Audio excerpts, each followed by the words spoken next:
I showed your picture to a woman. What she said shocked me. I didn't plan to show your picture to anyone. It just happened. Late at night, when the world felt quieter than my thoughts, when memory spoke louder than logic, when your absence felt heavier than any presence ever could. That was the night I unlocked my phone, scrolled past countless photos, and stopped at yours. Your picture. Not because it was the best photo ever taken. Not because the lighting was perfect. Not because you were smiling, but because it was you. There are pictures that show faces, and then there are pictures that hold stories. Yours held silence, longing, history, and something unfinished. That night, I was sitting across from a woman I barely knew but somehow trusted. She had the calm eyes of someone who had lived through storms and survived them.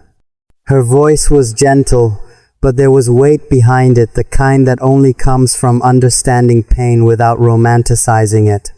We were talking about random things at first. Life, people, love, loss. The usual conversations that fill time but avoid truth. Then she looked at me and said, "You look like someone who's holding on to something he pretends he's over." I smiled. The kind of smile people use when they don't want to explain. She noticed. "Show me," she said. "Show you what?" I asked. "The thing you're hiding," she replied. I laughed it off, but my hand betrayed me. My phone was already in my palm, my thumb already moving, and before my mind could interfere, your picture was on the screen. I turned the phone toward her. "This," I said, "this is what I'm supposedly over." She didn't react immediately. No gasp, no raised eyebrows, no teasing smile. She just looked and kept looking. Seconds passed, then minutes. The room felt different, heavier, like the air itself was listening. Finally, she looked up at me, not at the phone, and said something that stopped my breath mid-inhale. "She didn't break you," she said. "She changed you." I frowned. "You don't even know her." "I don't need to," she replied calmly. "I know you now." She looked back at the picture.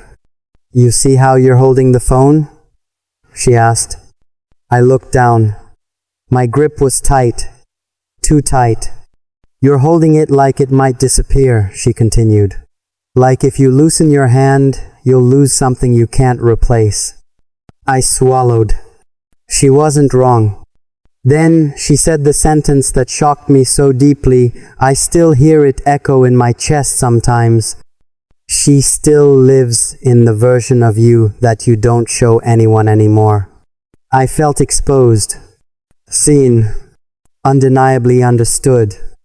"How can you tell all that from one picture?" I asked. She smiled sadly. "Because people don't show pictures of someone who didn't matter, and they don't show them like this." She paused. "You didn't love her loudly," she added. "You loved her deeply." That was it. The wall I had built so carefully cracked. Because she was right. I never loved you in ways the world could applaud. I didn't post you everywhere. I didn't make grand public gestures. I didn't announce you like a victory. But I loved you in silence. In patience. In ways that rearranged my soul. I loved you in how I listened. In how I remembered small details. In how I made space for your fears. The woman handed my phone back gently, like it was fragile. "She didn't leave you empty," she said. "She left you aware." "Aware of what?" I asked quietly. "Of what love costs when it's real." I looked at your picture again. You looked normal. Just a person. Just a moment frozen in time. But to me, that picture was 1,000 conversations, 1,000 almosts, 1,000 moments that could have been forever but chose not to be. "Do you miss her?" the woman asked. I shook my head. then nodded. I miss who I was with her, I finally admitted. She smiled. That's the most honest answer anyone ever gives. Then she said something I didn't expect at all. She didn't belong to your future, she said softly. She belonged to your becoming. Those words settled inside me slowly. Not painfully, not sweetly, just truthfully. I realized then that some people don't come to stay. They come to change the shape of your heart so it can hold what comes next. I locked my phone and put it away. Not because I wanted to forget you, but because I finally understood you. The woman stood up to leave. At the door, she turned back and said one last thing, the final shock of the night. Whoever loves you next, she said, will never compete with her. I stiffened. They'll benefit from her, she finished, because she taught you how to love without ego. Then she left. I sat there alone, not broken, not healed, just clearer. And for the first time, looking at your picture didn't hurt. It felt complete. What happened after she left? After she left, the room didn't feel empty. It felt honest. That was the strangest part. No dramatic sadness. No sudden tears. No collapsing onto the floor like movies teach us pain should look like. Just silence and clarity. I sat there for a long time, staring at nothing, replaying her words like a voice memo my heart refused to delete. She didn't belong to your future. She belonged to your becoming. Those words disturbed me more than heartbreak ever did, because heartbreak hurts loudly. But truth rearranges you quietly. I picked up my phone again. Your picture was still there. Same face, same moment, same frozen second. But I wasn't the same person looking at it anymore. For the first time, I noticed things I hadn't before. Not your smile, not your eyes, but the space around you. The silence inside the image. The story it wasn't telling. People think missing someone is about longing. It's not. Missing someone is about unfinished sentences. About all the things you never said because you thought there would be more time. I realized something terrifying that night. I didn't miss you. I missed the version of myself that existed only when you were around. The man who believed love didn't need protection. The man who trusted without keeping a mental exit plan. The man who didn't measure words before speaking them. You didn't just leave my life. You took that man with you. And I let you. Memories don't knock, they just sit down. The days that followed were strange. I wasn't sad. I wasn't happy. I was observant. I started noticing how often you appeared in my life without being invited.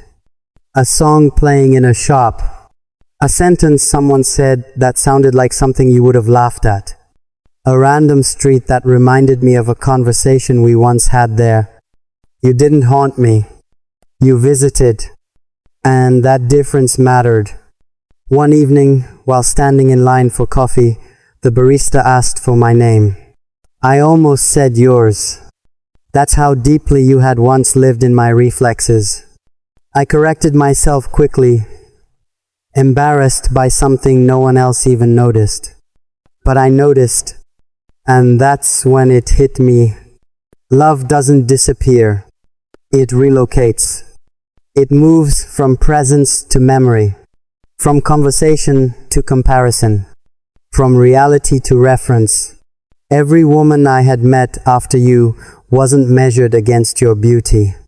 She was measured against how safe I felt being honest with her.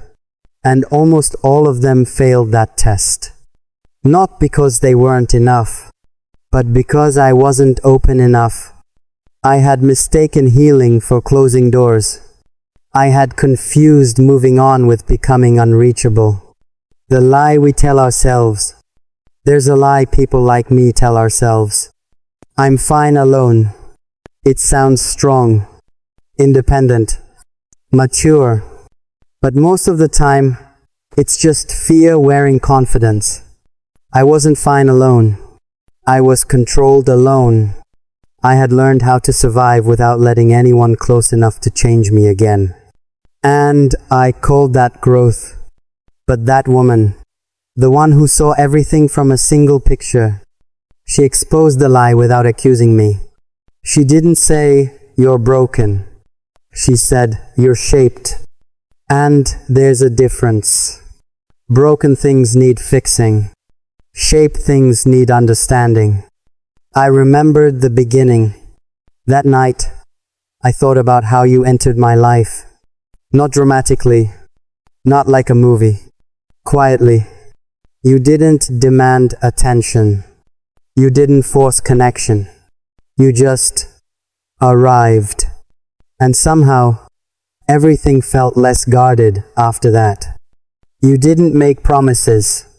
You made space. Space for me to talk without performing. Space for silence without awkwardness. Space for being seen without being judged.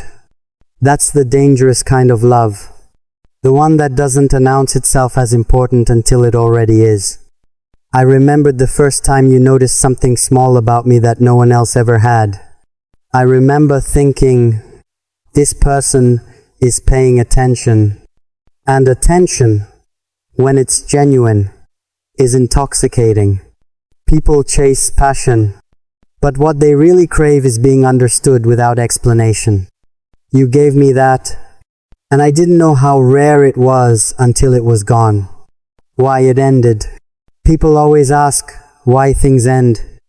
They expect betrayal, drama, a clear villain. But some stories don't end because someone did something wrong. They end because timing is cruel. Because growth happens at different speeds. Because love alone is sometimes not enough to bridge two evolving lives. We didn't explode. We slowly drifted. And drifting hurts more than breaking. Because drifting gives you hope. And hope is dangerous when reality is already walking away. I don't blame you. That's the hardest part. Blame gives pain somewhere to live. Understanding leaves it homeless. What she really took from me. You didn't take my happiness. You took my emotional fluency. Before you, I spoke my feelings without subtitles.